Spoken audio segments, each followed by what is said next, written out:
నమస్తే, నేను మీ మాధురి. ధర్నా చౌక్‌లో ఈరోజు హీ టీమ్స్ కావాలి. అలాగే ఈ కౌన్సిల్ సెక్షన్‌లో ఖచ్చితంగా సైకియాట్రిస్ట్ అవసరం ఉంది అని చెప్పి కూడాను ఒక డిఫరెంట్ స్లోగన్‌తో మన ముందుకొస్తున్నారు శేఖర్ భాష ఆంటీ. అసలు హీ టీమ్స్ ఎందుకు? ఇంతవరకు ఉన్న చట్టాలు కానీ ఇవన్నీ ఎందుకు ఉల్లంఘన అవుతున్నాయి? ఇవన్నీ డిఫరెంట్‌గా తనకున్న కోణంలో తను ఏం చెప్తారో అడిగి తెలుసుకుందాం. నమస్తే భాష గారు. మీ మోటివ్ ఏంటండి అసలు? ఆడవాళ్ళని చీడ పురుగుల్లా చూపించే పని చేస్తూ ఉంటారు. అసలు ఏంటి? చాలా తప్పది. అసలు అమ్మాయిలు అబ్బాయిలు అనే కోణం కాదమ్మా, బాధితులు పీడించేవాళ్ళు. అది అమ్మాయిలు బాధితులు అయినప్పుడు మీరు ఎందుకు ఇంత స్టాండ్ తీసుకోలేదు? అమ్మాయిల గురించి స్టాండ్ తీసుకోవడానికి 100 మంది ఉన్నారు. అబ్బాయిల గురించి స్టాండ్ తీసుకోవడానికి శేఖర్ భాష ఒక్కలే ఉన్నారా? ఇంకో కొంతమంది జాయిన్ అవుతున్నారు. It's good thing. నేను అనేది ఏంటంటే, బాధితులు అమ్మాయిల్లోనూ ఉన్నారు, అబ్బాయిల్లోనూ ఉన్నారు. ఇది అందరికీ తెలిసిన విషయం. అయితే అమ్మాయిల్ని ఎవరైతే బాధితులు ఉన్నారో వాళ్ళని రక్షించడానికి మనకి కొన్ని చట్టాలు ఉన్నాయి. సెక్షన్ 493 కావచ్చు, 498A కావచ్చు, ఇంకా షీ టీమ్స్ కావచ్చు, ఇలా రకరకాల చట్టాలు వాళ్ళని ఆ బాధితులను రక్షించడానికి చేయబడిన చట్టాలు బాగుంది. మరి అబ్బాయిల్లో బాధితులు వాళ్ళని రక్షించడానికి ఏం చర్యలు ఉన్నాయి? నిజంగా ఒక అబ్బాయి బాధితుడు అని చెప్పి వెళ్తే అతని కేసు తీసుకునే పరిస్థితి ఉందా ఇవాళ? సో దీనికోసమే మన పోరాటం. అబ్బాయిల కోసం కూడా చట్టాలు రావాలి. ఇప్పుడు అమ్మాయిల్ని వేధించే విధం వేరు ఉంటుంది, అబ్బాయిల్ని వేధించే విధం వేరు ఉంటుంది. అమ్మాయిలు వేధించే విధాలు ఎలా ఉంటాయంటే, అబ్బాయి కొట్టచ్చు, తిట్టచ్చు, లేకపోతే బ్లాక్ మెయిల్ చేయొచ్చు, లేకపోతే ఏదో వాళ్ళిద్దరు ప్రేమలో ఉన్నప్పుడు తీసుకున్న ఫోటోలు తీసుకొచ్చి నేను చూపించి నీకు పెళ్లి కాకుండా చేస్తాను, ఇట్లాంటివి ఏమన్నా రకరకాలుగా చేస్తూ అమ్మాయిల్ని భయపెట్టే పనులు ఏదైనా చేయొచ్చు, అమ్మాయిని వేధించవచ్చు. దీనికి సంబంధించి ఎటువంటి చర్యలు తీసుకోవాలని చట్టాలు రూపొందించుకొని ఆ రకంగా షీ టీమ్స్ ముందుకు పోతాం. ఇక అబ్బాయిల్ని బాధించే తీరు ఎలా ఉంటది అంటే, నీ మీద కేసులు పెడతాం, నిన్ను రోడ్డుకి ఇడిస్తాం, నీ ఇంటి ముందుకు వచ్చి రచ్చ చేస్తాం, డబ్బులు ఇస్తావా చేస్తావా, ఇలా సెటిల్మెంట్ల కోసం చేసే వాళ్ళు చాలా మంది ఉన్నారు. అంటే అలా వచ్చిన వాళ్ళు మనం క్రితం కూడా చూసాము, అమ్మాయిల్ని బాధించి ఆ వాళ్ళు గెంటి వేయబడ్డ తర్వాత రోడ్డు మీద నిల్చొని వాళ్ళ ఇంటి ముందే ధర్నాలు చేసిన సంఘటనలు మనం చాలా చూసాం. ఇది అబ్బాయిలు బాధించడం వల్ల కాదంటారా, లేదంటే వాళ్ళ ఆస్తుల గురించి వీళ్ళు అక్కడ ధర్మ పోరాటాలు చేశారంటారా? అన్ని రకాల వాళ్ళు ఉంటారమ్మా. మీరు చెప్పిన వాళ్ళు ఉండొచ్చు, అండ్ అలాగే ఇటువంటి వాళ్ళు కూడా ఉన్నారు. నిజానికి ఒక అమ్మాయి అంత ధైర్యంగా వచ్చి ధర్నా చేసేంత ధైర్యం ఉంటుందంటే అప్పటికే వాడికి చుక్కలు చూపించేసి ఉండేది. అంత ధైర్యాలు లేకపోబట్టే కదా మనం సిస్టమ్స్ లో ఇవన్నీ కూడా వెసులుబాట్లు కల్పించాం, పోలీస్ స్టేషన్కి వెళ్ళి కేసులు పెట్టడం ఇవన్నీ కూడా చేపించాం. సో దీన్ని నిజానికి వాళ్ళ ప్రాబ్లంలో ఉన్న వాళ్ళు యూజ్ చేసుకుంటే కరెక్ట్, కానీ డబ్బుల కోసమే యూజ్ చేసుకునే వాళ్ళు మన కళ్ళ ముందు కనబడట్లేదా? నేను మీకు ప్రాక్టికల్ గా చెప్తున్న కొన్ని ఎగ్జాంపుల్స్ చెప్తాను. ఇప్పుడు మీరే వచ్చి నన్ను 4 బూతులు తిట్టారనుకోండి, నేను మీ మీద ఏదో పరువు నష్టం రావాలి అట్లా ఏమైనా ఇచ్చి తప్ప డైరెక్ట్గా వెళ్ళి పోలీస్ స్టేషన్లో కేసు పెడితే జరిగే పరిస్థితి కాదు. అదే నేను మిమ్మల్ని తిట్టాను అనుకోండి, మీరు వెళ్ళి మోడస్టీ ఆఫ్ ఉమెన్ ని చేసామని చెప్పి మీరు డైరెక్ట్గా వెళ్ళి కేసు పెట్టచ్చు, నా మీద ఎఫ్ఐఆర్ అయిపోతుంది. సో అంటే నేను మనిషినే కదా మీలాగా, సింపుల్ యాజ్ దట్. ఇప్పుడు పవర్ స్టార్ పవన్ కళ్యాణ్ ని ఒక ఆడావిడ నోటికి వచ్చినట్టు వాళ్ళ అమ్మని కూడా తిట్టింది. మరి ఏం చర్యలు తీసుకున్నారు ఆవిడ మీద? అదే ఒక ఆయన, ఒక పొలిటికల్ లీడర్, సినిమాలో కూడా ఉన్న ఆయన వచ్చి ఆయన్ని నానా బూతులు తిట్టాడు, ఆయన ఇవాళ రిమాండ్కి వెళ్ళారు. మనం చూసాం. ఏమిటి వివక్ష అంటే, ఆడదానికి మనం లైసెన్స్ ఇచ్చామా? నోటికి వచ్చినట్టు బూతులు తిట్టుకోవచ్చండి, అంతెందుకమ్మా. ఇప్పుడు లావణ్య కేసు తీసుకోండి, రాజ్ తరుణ్ని పచ్చి బూతులు తిట్టింది. ఇదే గనక మగవాడు తిట్టినట్టు గనక రికార్డు గనక చూపిస్తే వాడు ఈ పాటికి ఓసలు లెక్క పెడుతూ జైల్లో ఉండేవాడు.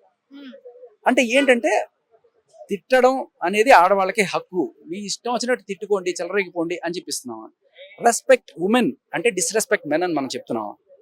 సో ఇటువంటివి కాకుండా రెస్పెక్ట్ మెన్ అనేది కూడా రావాలి. లేకపోతే ఇప్పుడు ఒక చట్టం, పురుషాధిక్యం పెరిగిపోయింది, పురుషులు అధిక స్థాయిలో వాళ్ళ మీద డామినేట్ చేస్తున్నారు. ఆ చట్టాలకు వాళ్ళు చేస్తున్న దానికి విరుద్ధంగా ఉండాలి అని చెప్పే షీ టీమ్స్. మనం షీ టీమ్స్ రాకముందు అమ్మాయిల పరిస్థితి ఎలా ఉంది, అమ్మాయిలు రోడ్డు మీద నడిచే పరిస్థితి ఉందా లేదా, ఇవన్నీ మనం గమనించిన తర్వాతే ఇప్పుడు షీ టీమ్స్ అనేవి వచ్చిన తర్వాత అమ్మాయిల మీద అగత్యాలు అనేవి చాలా వరకు రోడ్డు మీద మనం ఇప్పుడు ఏవైతే చూస్తున్నామో అలాంటివన్నీ కూడాను లేకుండా ఉన్నాయి. షీ టీమ్స్ ని తీసేయమని నేను చెప్పట్లా, కాదు, ఇక్కడ మీరు హీ టీమ్స్ ఎందుకు కావాలనుకుంటున్నారు? అలాగే అమ్మాయిల్లో అక్కడ షీకి ప్రొటెక్షన్ లేదు, ఓన్లీ మగవాళ్ళకి ప్రొటెక్షన్ ఎక్కువైందనే షీ టీమ్స్ కావాలి అనుకున్నారు. అసలు ప్రొటెక్షన్ ఎక్కువ మగవాళ్ళ వెనకాల పోలీసులు తిరుగుతున్నారు, ప్రొటెక్షన్ ఎక్కువ అవడానికి అలా ఏం లేదు కదా. మనకి అనాది కాలంగా పురుషుడు బలవంతుడు, మహిళ బలహీనురాలు అనే చెప్తున్నారు. అదేమ్మా, ఇప్పుడు దాని అర్థం ఏంటంటే పురుషుల్లో బాధింపబడే వాళ్ళు లేరంటారా? మీ కళ్ళ ముందు కనబడుతున్న ఎగ్జాంపుల్స్ మీరు చూడట్లేదా? నేను అడిగేది అదే. కళ్ళ ముందు ఒక మహిళ పవర్ స్టార్ లాంటి వాడిని పచ్చి బూతులు తిట్టి కూడా she can happily stay home అంటే దాన్ని ఎలా చూస్తారు మీరు? పవర్ స్టార్ పవన్ కళ్యాణ్ ఏమైనా మనలాంటి మనిషి కదండి. ఒక మినిస్ట్రీ ఉన్నంత మాత్రాన ఆయన చేసిన ప్రతిదీ కరెక్ట్ కాదు కదా. కాదమ్మా, ఇప్పుడు అంటే వాళ్ళ అమ్మని తిట్టడం కరెక్ట్ అయిపోతుందా? నేను తిట్టడం కరెక్ట్ అని అంటం లేదు. ఒక షీ హ్యాపీగా ఉంది అని చెప్పి సామాన్య ప్రజలకి ఎలాంటి క్రైటీరియా ఉందో పవన్ కళ్యాణ్ కూడా అలాంటి క్రైటీరియానే ఉంది అని చెప్తున్నాను నేను. నేను చెప్పేది మీకు అంటే ఒక డిప్యూటీ సీఎం స్థాయిలో ఉన్న వ్యక్తి కదా ఇప్పుడు ఆయన. అందుకని మీకు కోట్ చేసి చెప్తున్నాను. అంటే ఆయన పవర్ లో లేనప్పుడు ఏమీ చేయలేకపోయారు. తిట్టినప్పుడు తిట్టించుకున్నారు, పాపం పడ్డారు, ఇవన్నీ కూడా అయ్యారు. సరే, తర్వాత ఇప్పుడు ఒక స్థాయికి వచ్చారు. వచ్చిన తర్వాత కూడా ఆయన్ని తిట్టిన వాళ్ళు, దూషించిన వాళ్ళు, ఆయన డిఫేమ్ చేసిన వాళ్ళు ఎవరైతే ఉన్నారో వాళ్ళు ఇవాళ ఊస లెక్క పెడుతున్న వాళ్ళు మనం చూస్తున్నాం, కొంతమంది ఉన్నారు. కానీ ఆయన కన్నా దారుణంగా తిట్టిన ఈవిడ ఒక ఆవిడ ఉంది కదా, మరి ఆవిడ మీద ఏ రకమైన చర్యలు తీసుకున్నారు? దీనికి మీ కళ్ళ ముందు కనబడుతున్న ఎగ్జాంపుల్ ఇదే నేను చెప్తున్నా. మీరు ఇన్ని చెప్పారు కదా, ప్రొటెక్షన్లు ఇన్ని మాట్లాడారు కదా. అంటే చెలరేగిపోయి బూతులు తిట్టుకోవాలి అనుకున్న వాళ్ళు లేడీస్ని తీసుకొచ్చి తిట్టి చేస్తే సరిపోతుంది అనే ఒక ప్లాట్ మొదలైంది రాజకీయాల్లో. అంటే భీష్ముడిని ఓడించడానికి శిఖండిని అడ్డం పెట్టుకొని చేస్తున్నట్టు వీళ్ళు ఒక సమితిలాగా కూడా తయారవుతారు కొన్నిసార్లు. సో మీరు లావణి కావచ్చు, లేకపోతే అంతెందుకమ్మా, నిన్న మొన్న పచ్చళ్ళు అమ్ముకునే ఆవిడ పచ్చి బూతులు తిడుతుంది. ఇప్పుడు అదే దానికి అందరూ ఎగ్నెస్ట్ గా మాట్లాడుతున్నారు కదా. మాట్లాడడం వేరు, చట్టాలు వేరమ్మా నేను చెప్పేది.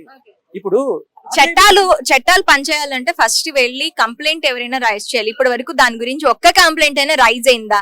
బాధితుల నుంచి ఒక్క కంప్లైంట్ అయినా వెళ్ళిందా? చట్టం అనేది ఫస్ట్ ఒకటి ఉండాలి. మీకు మోడెస్టీ ఆఫ్ ఎ ఉమెన్ అనే ఒక చట్టం ఉంది కదా, మోడెస్టీ ఆఫ్ ఎ మ్యాన్ అనే చట్టం ఉందా? అంటే పరువు అనేది ఆడదానికైనా మగవాడికి ఉండదా? ఇదే మా ప్రశ్న. అలాగే మగవాళ్ళ కోసం కూడా హీ టీమ్స్ రావాలి. హీ టీమ్స్ రావడం అంటే షీ టీమ్స్ తీసేయమన్నాం కాదు. షీ టీమ్స్ ఖచ్చితంగా ఉండాలి. ఆడవాళ్ళ ప్రొటెక్షన్ కోసం, ఆడవాళ్ళు తలెత్తుకుని బతకడం కోసం, ఆడవాళ్ళు గర్వంగా వాళ్ళ కాళ్ళ మీద వాళ్ళు నించుంది తిరగాలి ఖచ్చితంగా. దట్ డజంట్ మీన్ మగాడు తలదించుకొని బతకాలి, మగాడు తిడితే తిట్టించుకోవాలి, తూ అని ఊస్తే ఊహించుకోవాలి, వాడి తప్పు లేకపోయినా కూడా కేసుల చుట్టూ తిరగాలి అనేది కాదు. సో అందుకనే హీ టీమ్స్ కావాలి అంటున్నాను.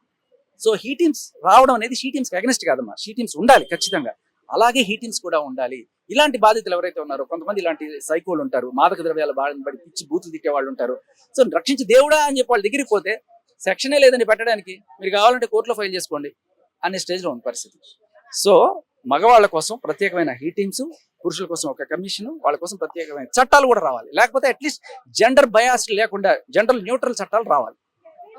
అయితే ఈ సైకియాలజిస్ట్ కావాలి అని చెప్పి చేస్తున్నారు. ఇప్పుడు నిజంగానే సైకాలజిస్ట్ ప్రమేయం లేకుండానే మొత్తం అంతా జరుగుతుందంట జుడిషియల్ లో. మీకు ఒక చిన్న ఎగ్జాంపుల్ చెప్తా. నా విషయంలో నేను ఒక చోట ఇట్లాగే ఇంటర్వ్యూ చేస్తున్నప్పుడు ఈ లావణ్య అనే ఆవిడ వచ్చి పచ్చి బూతులు మాట్లాడుతుంది. బయట ఇట్లా డోర్ క్లోజ్ చేసింది, లైవ్ స్టూడియో, అది కూడా ఆంధ్రప్రదేశ్ స్టూడియో, అవతల బయట పచ్చి బూతులు మాట్లాడు. మా అమ్మని తిడుతోంది, మా ఆవిడని తిడుతోంది, పచ్చి బూతులు అన్ని తిడుతోంది. అన్ని అయిపోయిన తర్వాత సరే కాసేపు ఆగిపోయిందని చెప్పి నేను బయటికి వెళ్తే అక్కడ రౌడీలను తీసుకొని నా మీద దాడి చేయించిన ఘటన మనం అందరం చూసాం. ఇప్పుడు నేను వెళ్ళి ఆవిడ మీద కేసు పెడితే అది మొత్తం ఎమ్మెల్సీ ఇన్ని అయిన తర్వాత జరిగింది. బట్ ఆవిడే తిట్టి, ఆవిడే అరిచి, ఆవిడే నా మీద కేసు పెట్టింది. ఆవిడ కేసు పెట్టడానికి వెళ్ళినప్పుడు అట్లీస్ట్ ఒక్క పోలీస్ ఆఫీసర్ అయినా సరే అలా ఒక సైకాలజిస్ట్నో, ఆవిడ మాదక ద్రవ్యాల బారిన పడి ఉందనో, ఎందుకంటే షీఈ్ ఆల్రెడీ ఒక 45 రోజులు చెంచల్గూడ జైల్లో మాదక ద్రవ్యాల కేసులో ఉండొచ్చిన ఆవిడ ఓపెన్ గా చెప్తుంది టీవీ ఛానల్స్ లో, అవును నేను డ్రగ్స్ చేస్తానని చెప్తుంది ఆవిడ. మరి అటువంటి ఆవిడ ఒక కంప్లైంట్ ఇచ్చినప్పుడు ఆవిడ ఏ మూడ్ లో ఉందో, ఆవిడ తాగొచ్చిందా లేకపోతే డ్రగ్స్ వేసుకుని వచ్చిందా, కనీసం అది చెక్ చేస్తేనే సరే ఆ కంప్లైంట్ కొన్న ఇది తెలిసేది కదా. తాగేసి ఏదో జరిగిపోయింది అనుకో, లేకపోతే హాల్యూసినేషన్ లో ఉండి ఫోన్ చేసింది అనుకోండి 100కి, వాడు నన్ను కొట్టేసాడు చంపేశాడు అని చెప్పి వచ్చేసారు. వచ్చేసిన తర్వాత అవతల వాడు ముందు వెనక లేకుండా విచక్షణ లేకుండా కేసులు పెట్టేస్తారా? నేను అనేది అదే. సో అమ్మాయిలు చాలా వరకు మంచివాళ్లే, కానీ కొంతమంది ఎవరైతే ఇటువంటి వాళ్ళు ఉన్నారో వాళ్ళ వల్ల బాధింపబడే మగవాళ్ళ కోసమే ఈ హీ టీమ్స్. సో ఇంకా మీ డిమాండ్స్ ఏంటి? ఇవేమ్మా బేసికల్లీ పురుషుల కోసం ఒక కమిషన్ రావాలి, హీ టీమ్స్ ఇది రావాలి. అండ్ అలాగే జనరల్ గా అమ్మాయి అబ్బాయి ప్రేమించుకున్నప్పుడు బాగానే ఉంటుంది, బట్ విడిపోయిన తర్వాత ఇద్దరికి బాధే.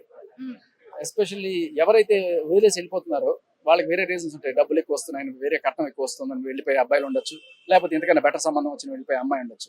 బట్ వీళ్ళకి హార్ట్ బ్రేక్ అయిపోయి చచ్చిపోయే పరిస్థితి ఉన్నప్పుడు ఒకరికి మాత్రమే న్యాయం చేస్తున్నట్టు 493 సెక్షన్. సో మగవాళ్ళకైతే ఒకవేళ కనుక అమ్మాయిని వదిలేసి వెళ్ళిపోతే వాడికి 10 ఏళ్ళు జైలు శిక్షట, అమ్మాయి కనుక వదిలేసి వెళ్ళిపోతే ఈ రకమైన సెక్షనే లేదట. ఇది చాలా దారుణం కదా. సో ఇటువంటి ఇవి జనరల్ న్యూట్రల్ చేయాలనేది మా కోరిక. థ్యాంక్ యూ అండి. హిట్ టీవీ యాప్, ఇందులో short news, live news, entertainment shows, movies, digital magazines తో పాటు మీ జిల్లా వార్తలను కూడా ఫ్రీగా చూడొచ్చు. అంతేకాదు కేజీ నుంచి పీజీ వరకు విద్యార్థులకు స్కాలర్షిప్ కూడా అందిస్తున్నాం. ప్రతి వారం 10 మందికి లక్కీ డ్రా ద్వారా ఒక్కొక్కరికి 10,000 రూపాయలు అందిస్తున్నాం. ఇంకెందుకు ఆలస్యం, వెంటనే హిట్ టీవీ యాప్ ని డౌన్లోడ్ చేసుకుని ఫ్రీగా ఎంటర్టైన్మెంట్ పొందండి. Hit TV app. Hit TV app. Please download hit TV app. Hit TV యాప్ని ఫ్రీగా డౌన్లోడ్ చేసుకొని ఎంజాయ్ చేయండి. మీకు నచ్చిన ఎంటర్టైన్మెంట్ కోసం హిట్ టీవీ యాప్ ని ఫ్రీగా డౌన్లోడ్ చేసుకుని ఎంజాయ్ చేయండి. హిట్ టీవీ యాప్ని డౌన్లోడ్ చేసుకుని ఆస్వాదించండి, ఆశీర్వదించండి. ఇంతమంది సెలబ్రిటీలు హిట్ టీవీ యాప్ ని డౌన్లోడ్ చేసుకోండి అని చెప్తున్నారంటే ఎంత మంచి యాప్ ఆలోచించండి. అమెరికా అమెరికా అమెరికా అమెరికాలో చదవాలనుకునే వాళ్ళకి విశ్వసనీయమైన పేరు మన శౌర్య కన్సల్టెన్సీ. UK లో 1 year masters. UK లో 1 year masters. 2 years work permit up to 5 years visa. Contact Saurya Consultancy. Contact 89851 89851.